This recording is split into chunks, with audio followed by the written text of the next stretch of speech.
Hi, everyone. This is Candy Johnson. I am your host, and this is Real Talk brought to you by Real Raw Records. Of course, that never happens with me. I always end up right in the middle of it. But that's just must be my personality because Yeah, that's that's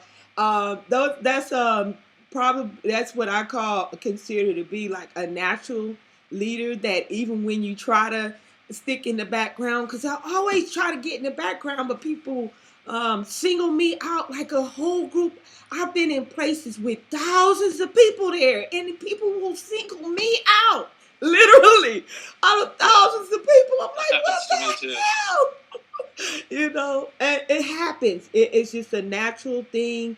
I don't know what it is, other than to explain. It's a natural leadership quality that certain people have. But as we were speaking about the celebrities, in essence, you have people like Taylor Swift that are now being considered as a role model. And I'm like, what the fuck? One day I seen her and she had they had her take a picture, and I said, and see, this is what she's teaching the young girls. Um she had a short skirt on, all right, and then but she was sitting in a chair, but she had her legs open, but she not locked her knees together as if to say, "Oh, I'm gonna like tease you with just the thought of what if I just barely open my legs, what you'll see." Type of you know what I mean? Like, why in the hell? That's an influence on these younger girls that uh pedophiles are attracted to say the least. You understand what I'm saying? Um, the thought, the Yeah, sure. the Um, thought, the thought of the young girls learning this type of behavior. It frustrates and annoys the hell out of me. And and this is why I said, I had to speak up. There's no sense in me being pissed off about it, and people follow me and people respect me, and I don't take advantage of that and step to the plate and say, okay, I'll be the example, and I'll live my life accordingly, so that um, you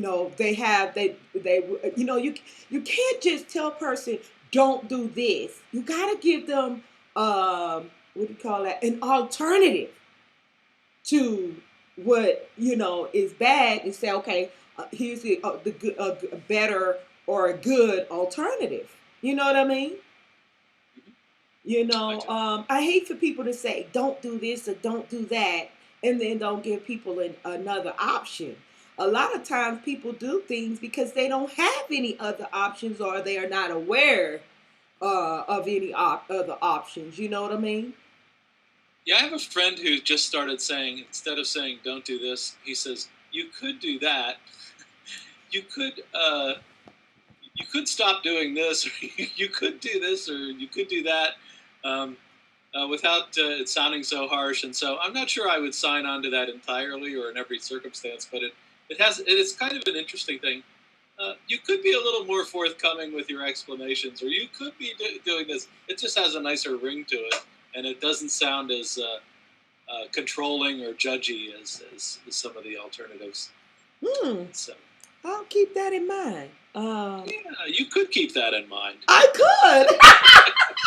That's right.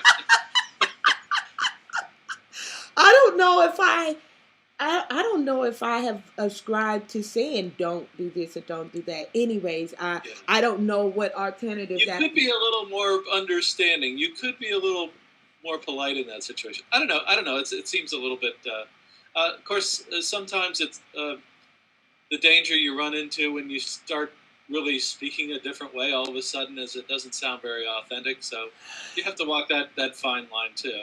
Right. Well, anything you do, um, that's what where the word incorporate into it means.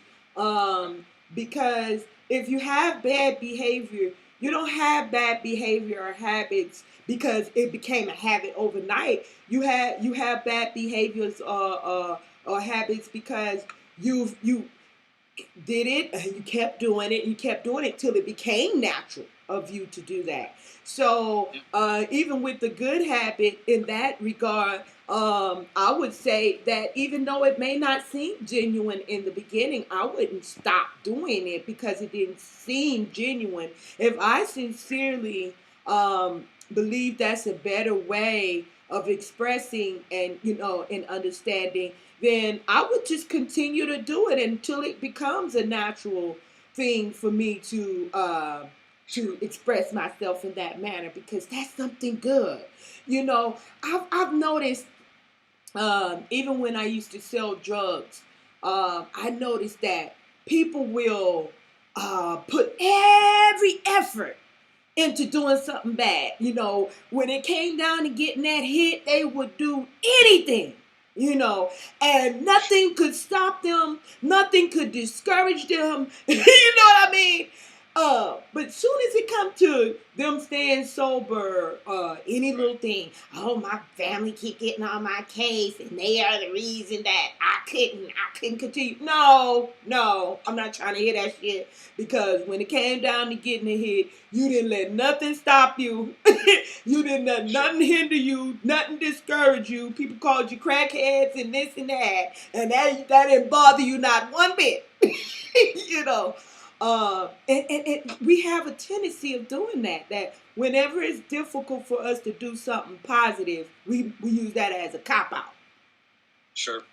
And it's not. It really isn't. It's not a cop out. I mean, I don't take no excuses. I met this lady one time that was in a wheelchair, paraplegic.